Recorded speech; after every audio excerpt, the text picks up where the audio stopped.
بسم اللہ الرحمن الرحیم، الحمدللہ رب العالمین والصلاۃ والسلام علی رسولہ الکریم، اما بعد۔ آج بتاریخ 29 دسمبر سن 2025 گروپ سوال شیخ مقصود حفظہ اللہ سے جوابات سیریز SMS 571 نشر ہونے جا رہی ہے۔ امید کے بغور سماعت فرمائیں گے۔ گروپ نمبر 6 کے بقیہ سوالات شیخ محترم۔ پہلا سوال ہے، ساتھی پوچھتے ہیں کہ امام صاحب جب سورہ فاتحہ کی قرات کے وقت مقتدی کس انداز میں آمین کہے گا؟ کچھ لوگ مقتدیوں کا بہت بلند آواز میں یعنی لمبا کھینچ کر آمین اس طریقے سے کہتے ہیں، تو اس طریقے کا عمل جو ہے سنت سے ثابت ہے یا اس میں غلو پایا جاتا ہے؟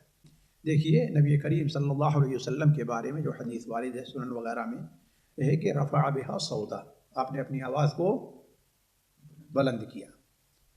اور صحابہ کرام رضوان اللہ علیہم اجمعین کا عمل جو حضرت عبداللہ بن زبیر رضی اللہ تعالیٰ عنہ نقل کرتے ہیں، اس میں یہ ہے کہ وَإِنَّا لِلْمَسْجِدِ لَلَجَّةً لَرَجَّةً، اس کے الفاظ ہے یعنی مسجد گونج جاتی تھی۔ تو اس سے مطلب تو یہ ہے کہ آواز ہونی چاہیے، لیکن اللہ تعالیٰ فرماتا ہے وَلَا تَجْهَرْ بِصَلَاتِكَ وَلَا تُخَافِتْ بِهَا وَابْتَغِ بَيْنَ ذَلِكَ سَبِيلًا، نہ اتنا زور سے ہو کہ آدمی جو ہے وہ گویا کہ چیخ رہا ہے، جیسے بعض لوگوں کی عادت ہوئی، جیسے وہ کہہ رہے ہیں جتنی ان کی آواز ہوتی ہے پوری اتنی آواز نکالتے ہیں اور جتنا کھینچ سکتے ہیں۔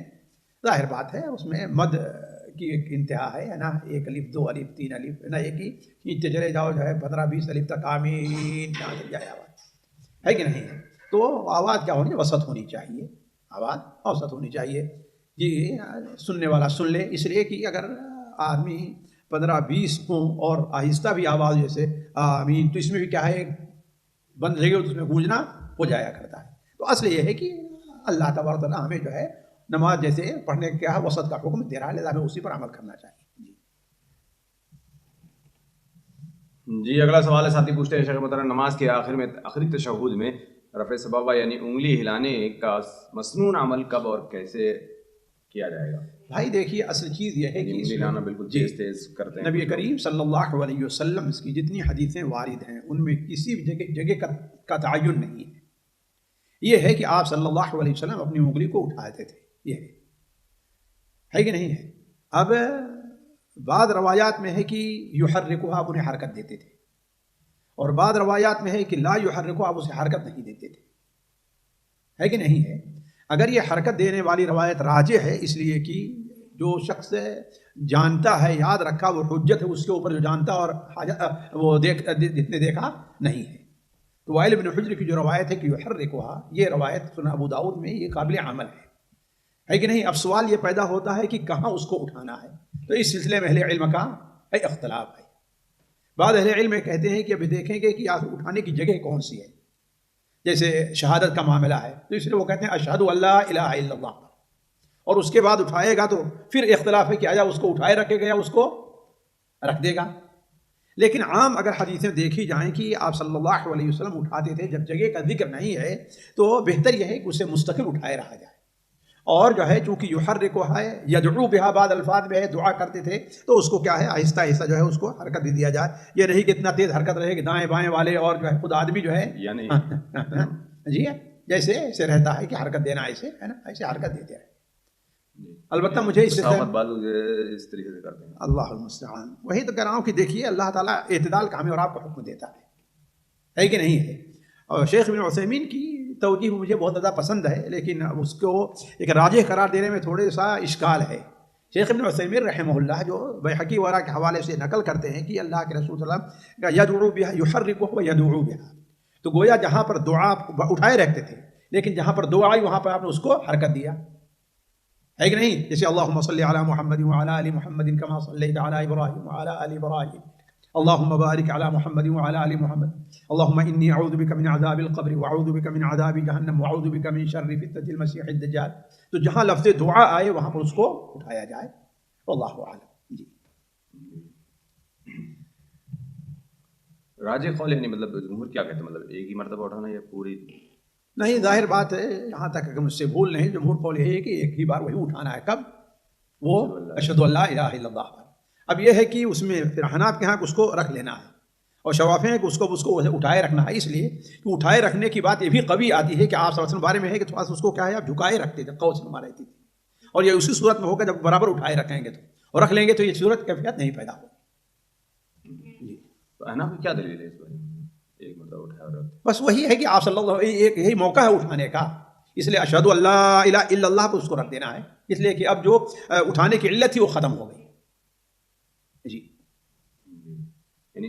یعنی بالکل جیسے ہاتھ باندھنا یہ بھی چھوڑ دیا جائے گا، کھلا کر دیا جائے گا۔ ہاں یعنی وہ بالکل جو ہے اس کو ایسے جی جی۔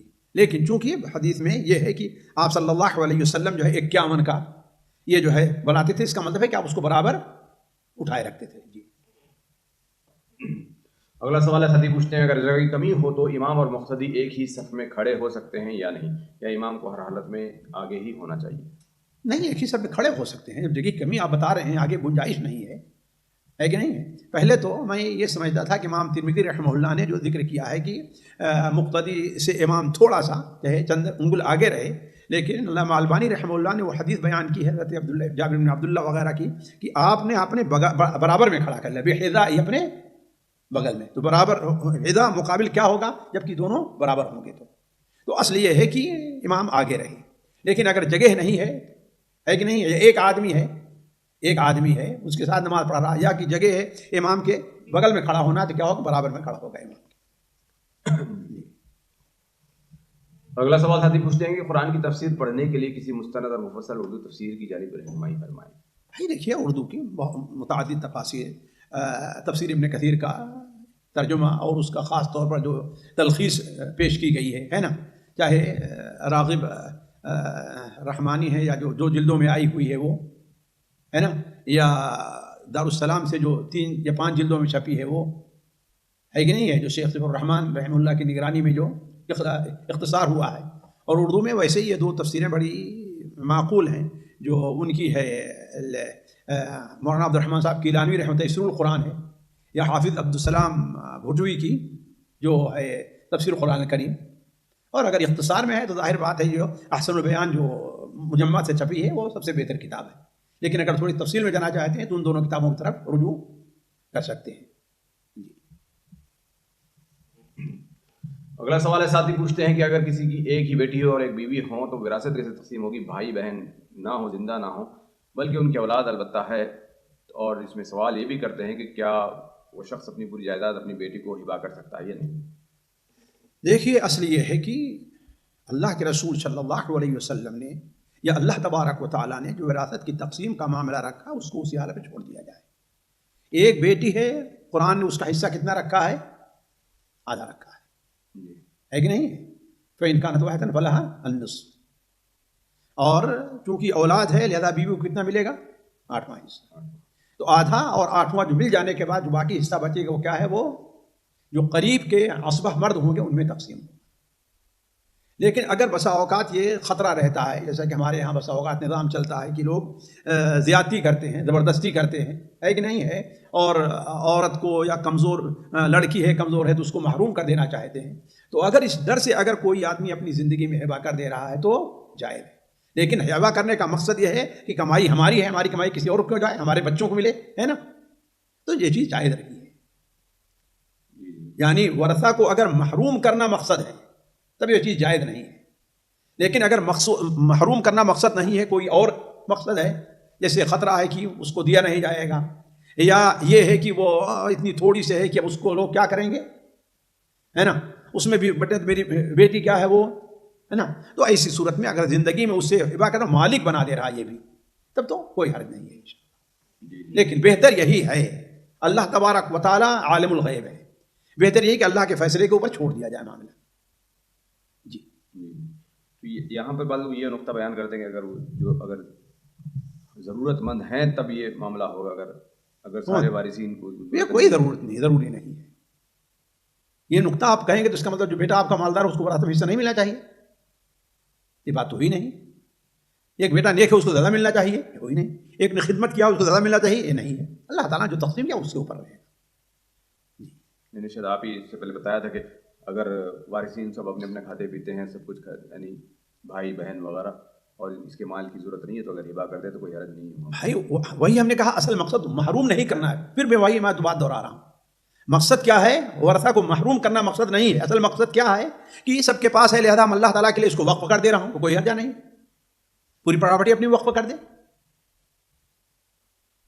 تو وہاں اصل نقطہ کیا ہے؟ وہ یہ ہے کہ نیت اس کی بری نہیں ہونی چاہیے۔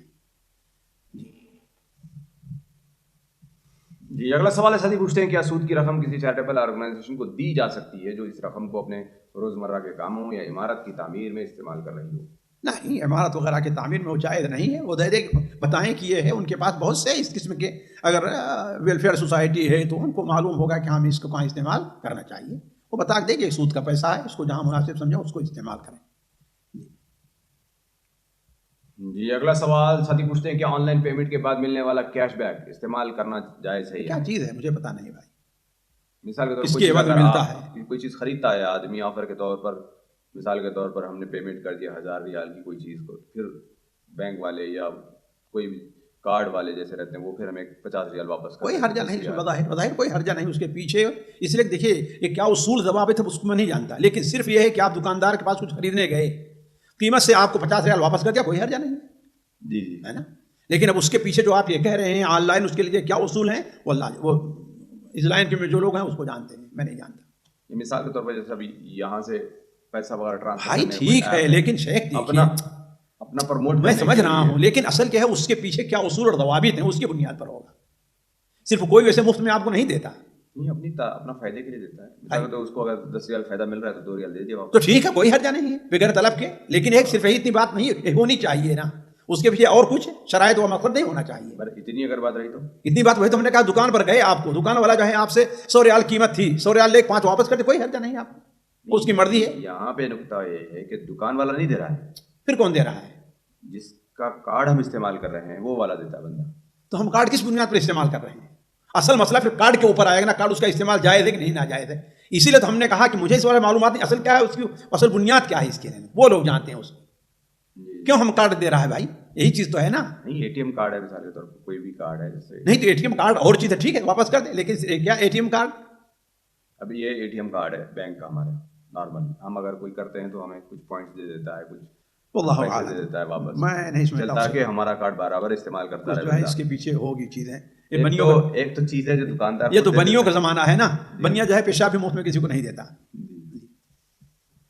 جی اگلا سوال ہے ساتھی پوچھتے ہیں شیخ مطلب ایک شخص کو کمپنی کے حالات درست کرنے کے لیے ہائر کیا گیا، یعنی رکھا گیا اس کو جاب پر، لیکن پرانا جو اسٹاف تھا وہ سارا ریفرنس کی بنیاد پر یعنی واسطوں کی بنیاد پر آیا ہوا تھا. اب اگر وہ ظاہر سی بات ہے تو اگر وہ اسٹاف کی صحیح رپورٹ اگر کرتا ہے تو سارے کے سارے نکل جائیں گے. تو لہٰذا اس نے سب کو نکالنے کے بجائے خود ہی وہ جاب چھوڑ دی. تو کیا اس نے یہ کام درست کیا؟ وہ یہ بتا کر جائے کہ بھائی میں اس لیے جواب چھوڑ دے رہا ہوں.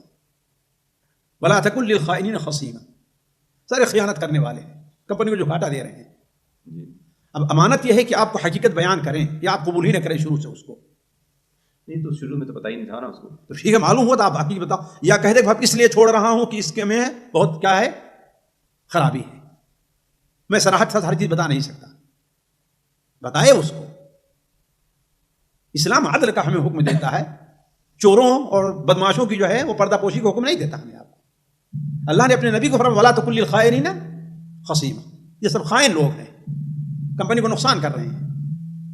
جی تو اس کا مطلب یہ نہیں کہ یہ اگر کوئی کہہ دے کہ یار یہ تو آتا ہے سارے ان کی پیٹ پہ لات مارا اس نے سارے. کوئی لات نہیں مارا ہے، لات نہیں مارا پیٹ پر، جو ہے چوروں کو پکڑ رہا ہے. وہ آپ چور کو اسے پکڑے چوری کر رہا ہے اس لیے کہ اس کے بچوں کو اپنے کھانے کھلائے گا، اسے چھوڑ دیں گے آپ چور کو؟ اور اس بیچارے کا جتنا بڑا جو ہے لاکھوں اور کروڑوں کا لگا ہے اس کا جو نقصان ہو رہا ہے وہ. جی یعنی جو آدمی اس طریقے سے کام کر رہا ہے وہ ایسا نہیں کر رہا. بالکل نہیں، بلکہ اگر اس کو رکھا گیا ہے بالکل بتائے واضح کرے کہ یہ مسئلہ ہے. جی اگلا سوال ہے ساتھی پوچھتے ہیں کہ میری بیوی کے انتقال کے بعد اس کے سونے میں سے ایک بیٹے کو بغیر مشورے کے دے دیا گیا، تو کیا وہ سونا وراثت میں تھا؟ کیا ایک بیٹے کو دینا اور باقی بچوں کو نہ دینا کیا گناہ کا کام ہے؟ بالکل گناہ کا کام ہے.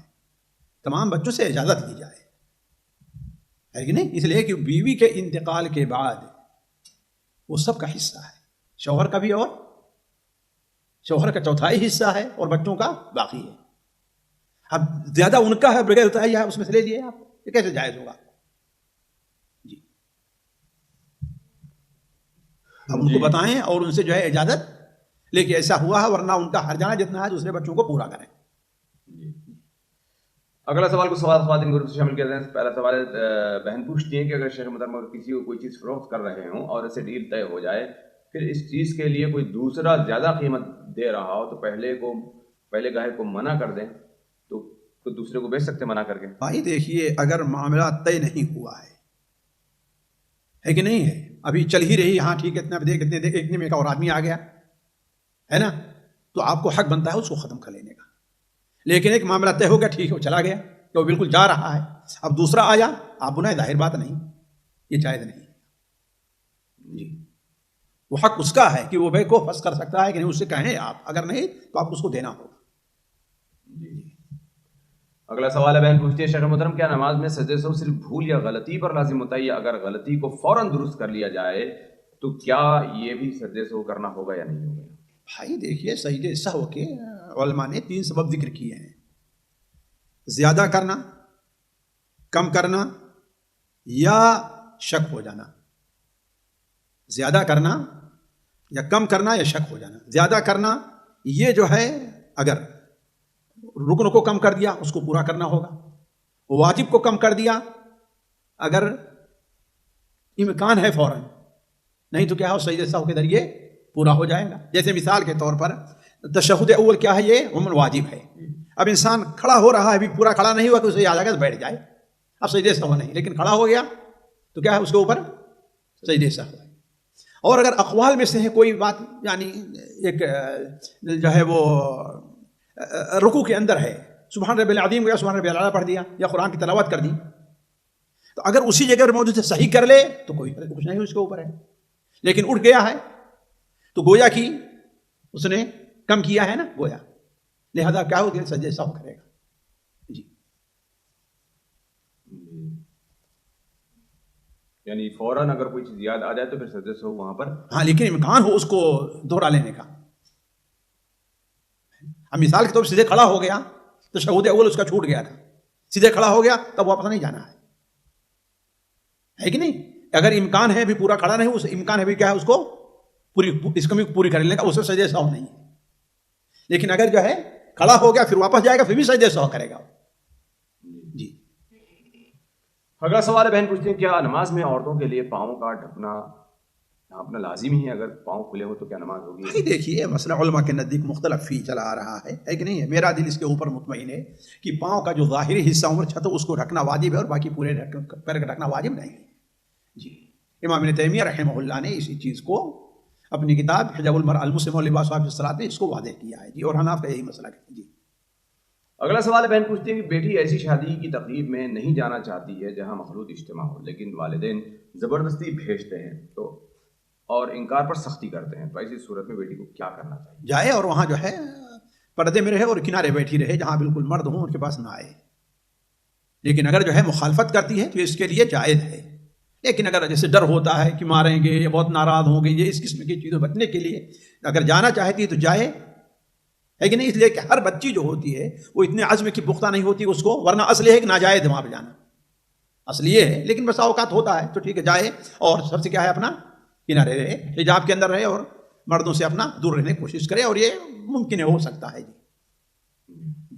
اگلا سوال بہن پوچھتی ہیں اگر کوئی آن لائن بزنس میں ہاتھ سے بنی ہوئی اشیاء مثلا پھولوں کے گلدستے بناتا ہو اور کوئی انہیں سالگرہ یا اینیورسری کے لیے بنوانا چاہے تو کیا یہ بنانا درست ہوگا، اور اگر بعد میں معلوم ہوا کہ سالگرہ کے بنایا تھا تو کیا کیا جائے؟ دیکھیے اگر اسے معلوم ہو جائے کہ سالگرہ وغیرہ کے لیے تو نہ بنائے، ولا تعاونوا علی الاثم والعدوان. لیکن اگر پہلے بنا دیا، اسے معلوم نہیں تھا، لے کر کے گیا، اس کا کام بنانا ہے، اس نے بنوایا، تو اب اس کے اوپر کوئی گناہ نہیں ہے، جو لے کر گیا اس کے اوپر گناہ ہوگا. جی لیکن مسافت تو بالکل بھی اگر نہیں معلوم ہوتا، لیکن کنفیوژن تو ہے ہی ایسے ہر کاروبار میں، تو تب تو کوئی حرج نہیں. تو اصل چیز کیا ہے؟ جائز ہے، وہ اصل کو دیکھا جائے گا. ایک کپڑا ہے ہم بیچتے ہیں، اصل چیز ہے اس کا صحیح استعمال ہے، کوئی غلط استعمال کرے، مجھے ہمیں معلوم بعد لوگ کرتے ہیں اس کا غلط استعمال، جو ان کا کام ہے. جی اگلا سوال بہن پوچھتی ہیں کہ خاتون قرآن کی تعلیم لیتی ہیں اور اپنے گروپ کو تہجد کے لیے اٹھاتی ہیں، تو کیا یہ غلط ہے؟ کیونکہ تہجد ایسی عبادت ہے جو پوشیدہ ہونی چاہیے. بھائی دیکھیے اگر ان کا مقصد تربیت کرنا ہے تو کوئی حرج نہیں، اس کا مقصد جو ہے اپنے لوگوں کی عادت بنانا ہے، کیسے عادت بن جائے، ہے کہ نہیں ہے، تو جو ہے کوئی حرج نہیں ہے انشاءاللہ. اگلا سوال بہن پوچھتی ہیں اگر تہجد کے لیے پابندی سے اٹھنے پر مقابلہ رکھا جائے اور انعام دیا جائے تو کیا انعام دینا لینا درست ہے؟ یہ میری سمجھ میں واللہ عالم یہ چیز جائز نہیں ہے، یہ چیز جائز نہیں ہے. اس لیے کہ اولاً تو یہ جو مقابلہ ہے یہ کوئی مقابلہ ایسی چیز کا نہیں ہے، لا سبق الا خف او حافر او نسل جو آپ نے بیان فرمایا ہے. اور یہ مقابلہ جو ہے رکھا جا رہا ہے، یہ اس میں دیکھیے بسا اوقات کیا ہے، اس قسم کا جو ہے وہ عجب پیدا ہوگا کہ ہم نے زیادہ کیا ہے کہ نہیں ہے. اور بعض لوگ کمزور ایمان والے اس میں جھوٹ بول رہے ہیں، ہاں میں اٹھی تھی، میں اتنا ہوا تھا، ہے کہ نہیں ہے. جھوٹ کا معاملہ بھی آئے گا، ہے کہ نہیں. اس لیے آپ لوگوں کو ابھاریے، لوگوں کو بتائیے، سب کچھ کیجیے. آپ پوچھیے کہ آپ اٹھے تھے کہ نہیں اٹھے تھے، لیکن یہ کہ اس چیز کا مقابلہ آپ جو ہے کرنا، یہ تو میں نہیں سمجھتا کہ یہ جائز ہے. اچھا انعام رکھ دیں تو دیکھیے اگر بطور تربیت کے ہے تو ٹھیک ہے، لیکن ایک وقتی طور پر ہے کہ نہیں. بچے ہیں عام طور پر آپ کے شاگرد ہیں، آپ ان کی تربیت کر رہی ہیں، آپ کا گروپ ہے کچھ عورتوں کا اس کی عادی نہیں ہے، تو ٹھیک ہے انشاءاللہ کوئی حرج نہیں ہے کہ نہیں ہے. اس لیے کہ علماء نے دین علم سکھانے وغیرہ کے سلسلے میں انعام وغیرہ کی اجازت دی ہے، کوئی حرج نہیں ہے. یعنی مقابلہ نہیں ہونا چاہیے، انعام البتہ. جی ہاں مقابلہ وغیرہ جو ہے، مجھے یاد آ رہا ہے کہ شیخ عبد الرحمن البراق وغیرہ بعض علماء سعودیہ نے اس کو جو ہے، شیخ بن عثیمین عمر فتویٰ ہے کہ چیز کیا ہے وہ، اس لیے کہ ان لوگوں نے سوال کیا کہ ایسا گروپ ہے، ہم لوگ ایک مہینے میں ہفتے میں جمع ہوتے ہیں، ہر ایک کو ایک کاپی دیا ہے کہ کس نے کتنی نمازیں پڑھی، کتنے کتنا ذکر کیا، کتنے یہ کیا، اور پھر بعد میں اس کے اوپر نمبر بھی ہم دیتے ہیں. تو شیخ نے کہا کہ نہیں یہ چیز جائز نہیں.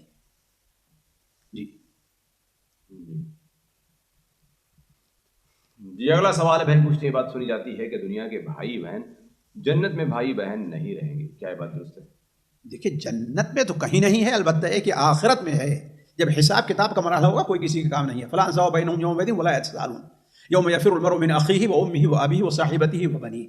لیکن جہاں تک جنت کا معاملہ ہے، اللہ تبارک و تعالی اس رشتے کو وہاں پر قائم بھی رکھے گا، اور لوگ ایک دوسرے کی سفارش بھی کریں گے جنت میں پہنچ جانے کے بعد، ہے نا.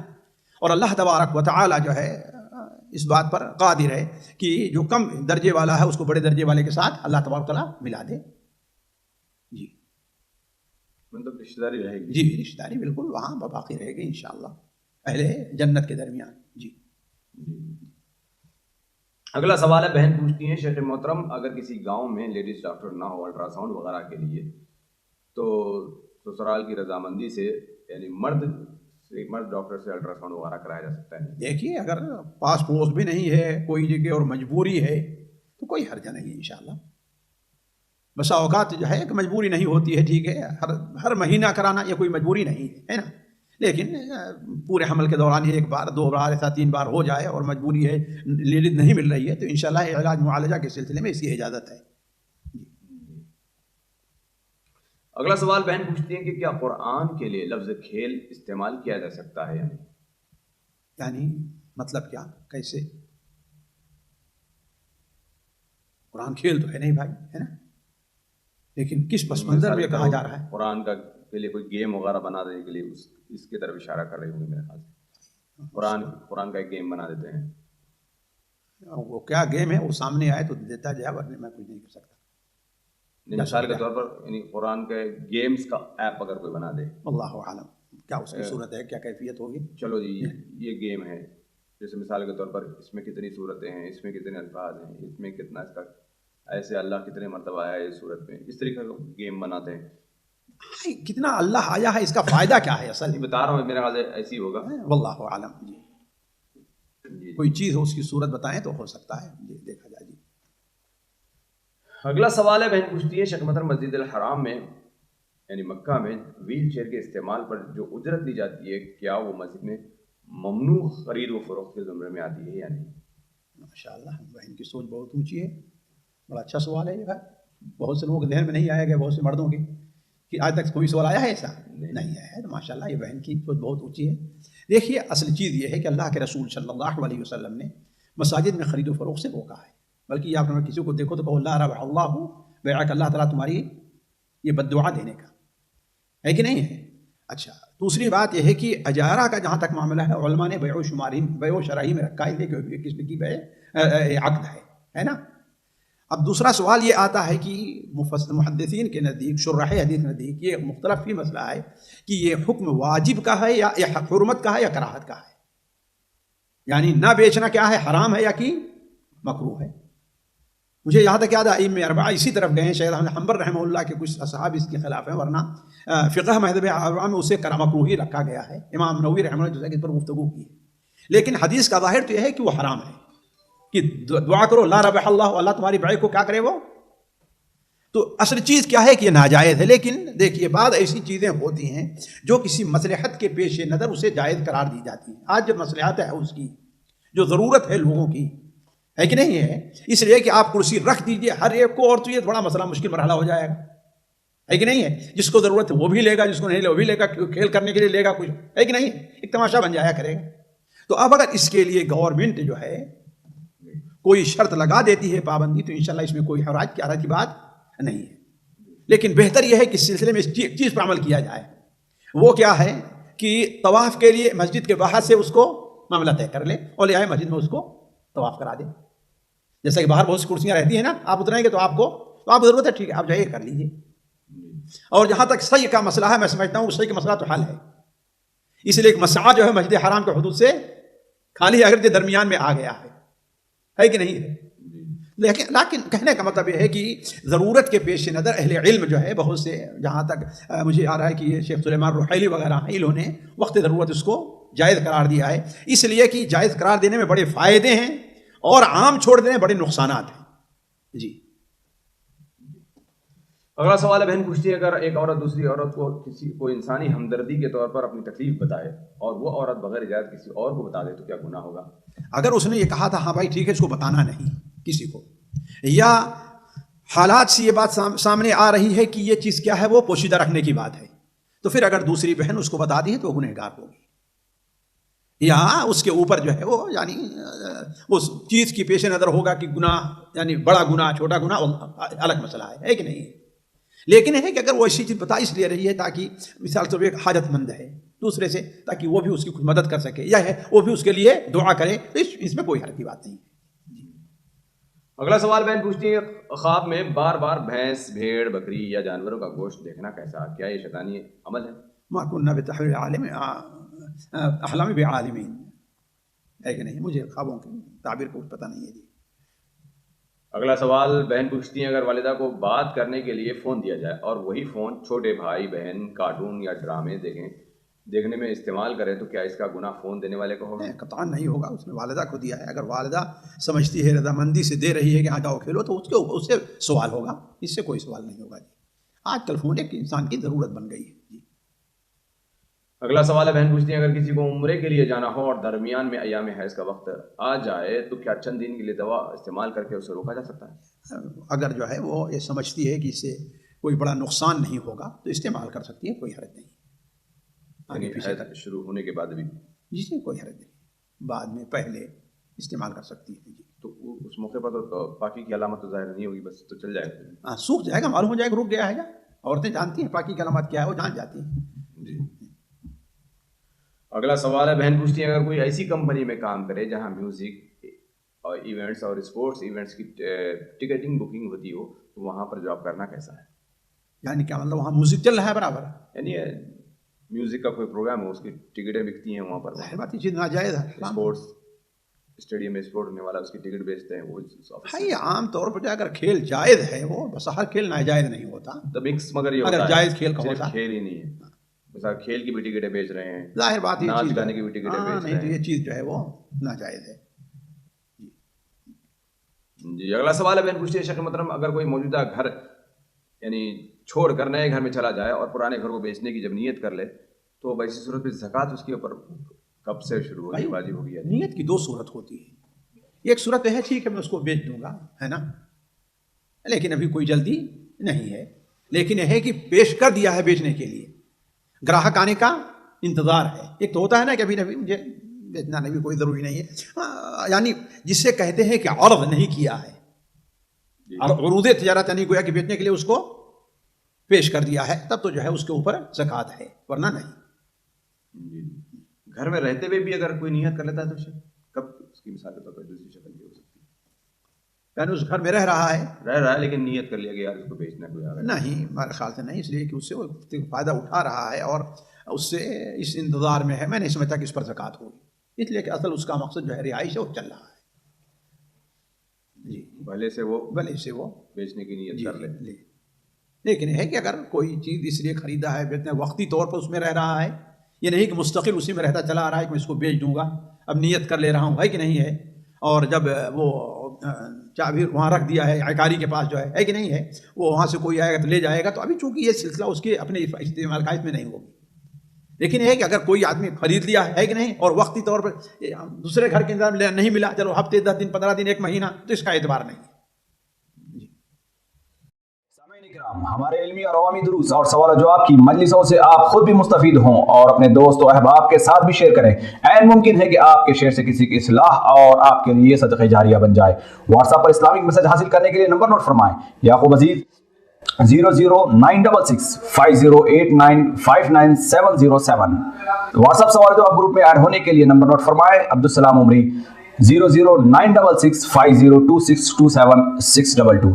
نمبر بھیجتے ہوئے نام اور پتہ ضرور لکھیں. اسی طرح ہمارے یوٹیوب چینل اسلامی دعویٰ کو ضرور سبسکرائب کریں تاکہ ہماری ہر نئی اور اہم ویڈیو کی اطلاع آپ کو فوری حاصل ہو جائے. تمام دروس، مقالات اور سوال و جواب سیریز کے لیے ہماری مشہور ویب سائٹ www.islamidawah.com کا مشاہدہ کرتے رہیں. السلام علیکم ورحمۃ اللہ وبرکاتہ.